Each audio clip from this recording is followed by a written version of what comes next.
Bodo latest update बयखौबो बरायबाय। दिनैनि रादाबखौ फरायदों आं प्रमद खाख्लारि। गिबि निउस दङ मोनसे गोग्गाथाव रादाब। सासे बर'नि फिसा खेला गेलेगिरिया जारिमिन सोरजिदों। वर्ल्ड वुशु चेम्पियनशिपआव गेलेनो सायख'जानाय भारतनि गिबिसिन वुशु गेलेगिरि जानो हादों बर'नि फिसा सानमा ब्रह्मआ। फैगौ एप्रिल दानाव आमेरिकायाव खुंजानो गोनां मुलुगनां वुशु चेम्पियनशिपआव भारतनि जानानै गेलेहैनो थाखाय सायख'जादों बर'नि फिसा सानमा ब्रह्मआ। क'क्राझार जिल्लानि सानमा ब्रह्म बिथाङा दायो दिल्लीनि SAI सेन्टाराव प्रेक्टिस खालामगासिनो। बुंथिनो गोनांदि थांनाय फेब्रुवारि दानाव रासियायाव खुंजानाय मस्को वुशु स्टार चेम्पियनशिप 2022 नि बादायलायनायाव भारतनि जानानै बादायना नैथि जायगा थामहिनबा रुफानि मेडेल देरहानो हानानै भारतजों लोगोसे बर' माहारिखौ गोग्गाहोखांबाय सनमा ब्रह्म बिथाङा।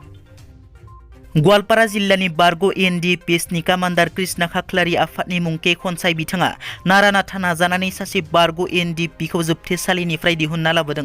थांनाय 2017 मायथाइयाव गवालपारा जिल्ला दुधनৈ थानानि सिङाव थानाय दालुवाबारि गामिनि थागिबि बारग' NDFB सोद्रोमा कनिष्क खाख्लारि आफादनि मुंखे खामग्लि बिथाङा धेमाजियाव खाजाना 3 दाननि उनाव गना फैफिनो।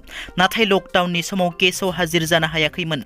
लोगोसे उखिलजोंबो कन्टेक्ट खालामगासिनो दंमोन। थेवबो बिथांखौ थांनाय 5 मार्च खालारखालि मोनाबिलि समाव दुधनৈ पुलिसा हमनानै धेमाजि जेलाव दैथायहरो।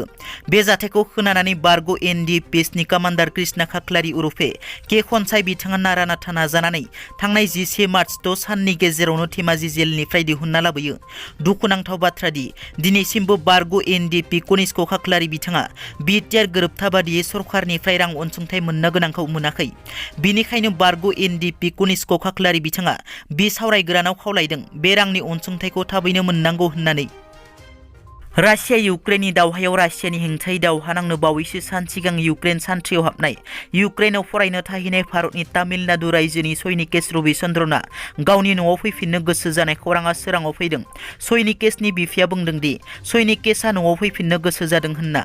मख'नो गोनांदि सैनिकेशआ तामिलनाडु रायजोनि कम्बैतर जिल्लानि थागिबि। सैनिकेशआ सानजा इउक्रेननि खार्किभ नेशनेल इउनिभारसिटियाव फरायनाय एर'स्पेस इन्जिनियारिं जोबथा बोसोरनि फरायसा। गुवाहाटीयाव सासे उन्दै हिन्जावसाखौ लांखारनायनि दायाव सासे लाइमोनखौ हमदों। नुनमाटि पुलिसा रमेन बड' मुंनि सासे लाइमोनखौ सासे उन्दै हिन्जावसाखौ लांखारनायनि दायाव हमदों। पुलिसा फोरमायनाय बादिब्ला लांखारजानाय उन्दै हिन्जावसानि नखरा थांनाय 9 मार्च खालारखालि पुलिस थानायाव FIR होनायनि बिथायाव रमेन बड'खौ हमनाय जायो। उन्दै हिन्जावसाखौ नुनमाटिनि सनसालि ओनसोलनि थागिबि होनना पुलिसा फोरमायदों। लांखारजानाय उन्दै हिन्जावसाखौ रमेन बड'नि न'निफ्राय मोननो हायो होनना सुलुङाव फोरमायदों। क'क्राझाराव थांनाय हराव मोनसे गिख्रंथाव अर खामनाय जाथाया जालाङो। क'क्राझार सहरनि डेली मार्केटआव थांनाय हरनि 10:30 समनिफ्राय बे गिख्रंथाव अर खामनाय जाथाया सोमजियो। मिथिनो मोननाय बादिब्ला बे अर खामनाय जाथायाव गंद'निबो बांसिन दखानफोरा खामनानै सेवहांगार जाजोबो। बे अर खामनायजों लाख रांनि मुवा बेसाद जि जोमफोरा खहा जायो। बे अर खामनाय खौरांखौ मोननानै अर खोमोरग्रा हानजाया जाथायसालियाव फैनानै गोख्रों नाजानायजों 2 घन्टानिबो बांसिन समनि उनावसो अरखौ खोमोरनो हायो। बुंथिनो गोनां दि बे अरखौ खोमोरनो अर खोमोरग्रा बिफाना गंद' अर खोमोरग्रा गारि बाहायनो गोनां जायो। बे गिख्रंथाव अर खामनायनि गुबै जाहोनखौ मोजाङै मिथिनाय जायाखै। थांनाय 11 मार्च खालारखालि क'क्राझार जिल्लानि रायमना माहारियारि हाग्रायाव हाग्रा बिफान आरो BTR सरकारजों दाजानाय गावसुंथाइ आफाद जथायै उक्सिगुरि गामिनि अनन्त बसुमतारीखौ हाग्रा ओनसोलाव लोगो मोननानै दंफां खावना लांनो फैनायनि सन्देहआव गाज्रियै बुनानै गोब्राब जोखोम खालामनाय जाथायखौ उक्सिगुरि गामिनि रायजो राजाफोरा दुखु मोननानै रायमना हाग्रा बिफान आरो BTR खुंथायनि सायाव थार बिजिरनाय नांगौनि खुद्रिनाय हाबाफारि दिन्थिफुङो। नंखाय फाव फान्दायनानै बिदि खामानि मावनानै जाग्रा सुबुंफोरखौ इनायै बुनायखौ रायजो राजाफोरा गनायनो हाया होनना रोखा फोरमायथियो। अनन्त बसुमतारीया बन लायनो थांनायाव हाग्रा बिफाना बेबायदि गाग्लोबदों होनना रायजो राजाफोरा फोरमायो।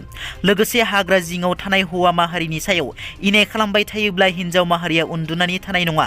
साफ्रोमबो बिमा माहारिया गोख्रों दावहा नांनो थियारि होनना। लोगोसे BR फेरेंगाया गुन्दा बाहायदों। बर'जों बर' सिथारलायनो बर'खौ बर' सिथारनो गुन्दा बाहायदों होनना रायजो राजाफोरा बुंथियो। दिनैनि रादाबा एसेनोसै। नोंथांमोना जुदि आंनि चेनेलखौ दासिमबो साबस्क्राइब खालामाखै अन्नानै साबस्क्राइब खालाम। गोजोन्थों।